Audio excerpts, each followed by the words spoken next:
Watch this video of Nigel Farage, Nazi scum, addressing the European Parliament. Link below. It's alright, I'll wait. The people's flag is deepest red, it is the sign of the martyrs dead. Did you see it? No, I didn't either, but The Guardian will explain. Link below. Apparently the bloke with the sign is Seb Dance. Who? And again, don't worry, because I doubt if the people who vote for him know who he is either. By the way, those who don't know, the way the European elections work is this. Each party puts up a manifesto that no one reads, and then invites you to vote for a party. Of course, everyone already knows that the MEPs can't do anything. The manifestos are a waste of trees and the Parliament is a waste of time. So, in effect, you're being asked, what's your favourite colour?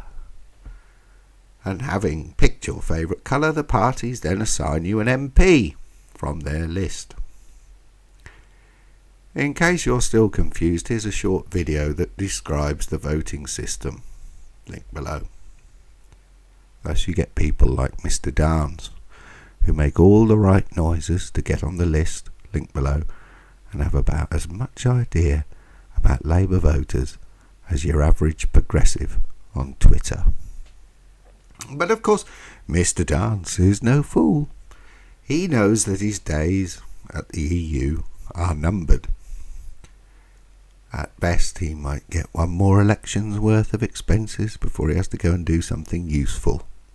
And given the current election map, if he is to get a safe Labour seat, he only really has three options: London, Liverpool or Manchester.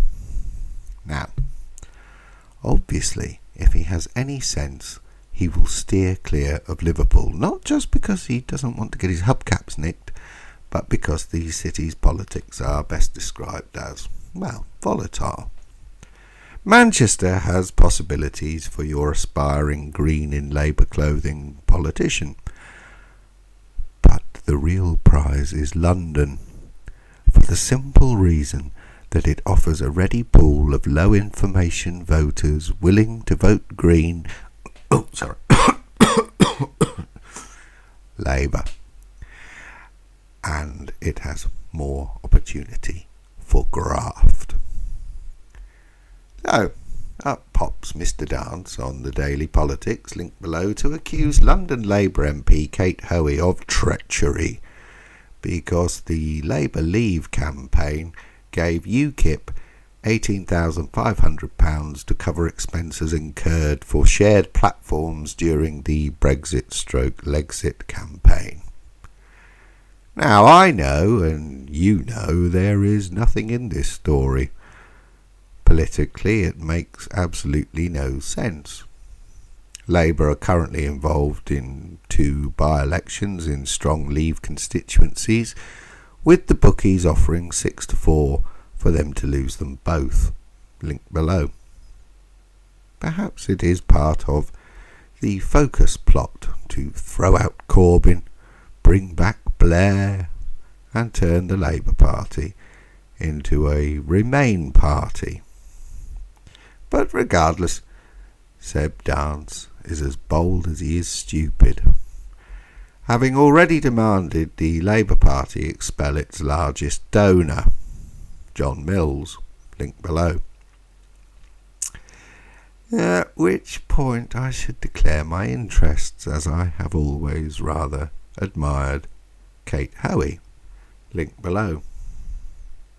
It is perhaps useful at this point to offer a comparison.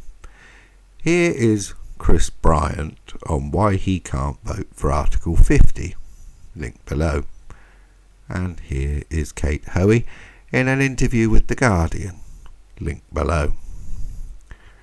Doesn't wanting to leave feed an ugly anti-immigration feeling? I think we're past that now. The idea that if you challenge anything to do with the numbers of people coming into the country, you are a racist is just nonsense. It's a very lazy way of arguing. The idea, she says, that anyone in UKIP is racist is just nonsense. My eyes widen. Really? Absolute nonsense. That's the kind of Guardian-Easter attitude to UKIP that has not done any good up in the northeast or northwest of England, where working class people have been almost despised by, well, not everyone in the Guardian. And it's an attitude that the BBC had as well. The idea that if you could possibly want to leave the EU, you must be some kind of monster. And Miss Hoey has further upset so-called Labour Twitterati by her comments on the daily politics that in her opinion Theresa May is doing a good job in difficult circumstances. Because according to the idiots killing the Labour Party, whatever the Tories say, then it is automatically the duty of the bunny ears left, closed bunny ears, to oppose it. And obviously, if you don't agree with this madness, then you should leave the Labour Party and not vote for them. And when people do leave the Labour Party, the same idiots will claim that it is the right-wing press brainwashing people that is losing them votes. Even Joe Coburn of the supposedly impartial BBC asked Kate Hoey why she didn't cross over to the Tories. Well, why should she?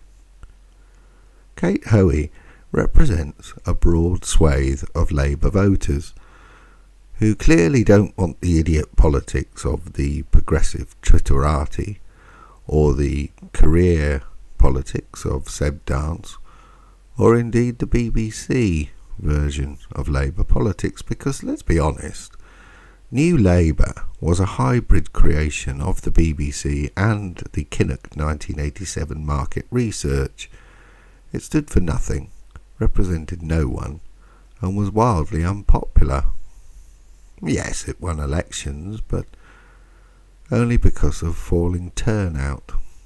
The moment people broke out of the apathy, Labour lost, and degenerated to the place where it now wallows in a Chris Bryant fantasy that somehow Britain is about to become Guernica.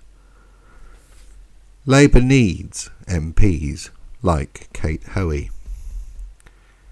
Sadly for Labour, and probably for Britain, the current party is geared to producing identikit Seb Dances. Oh, and Miss Hoey has tonight voted against the Labour Party amendment on Article 50, linked below, that was designed to undermine the negotiating position of the British government. So well done again, Ms. Hoey.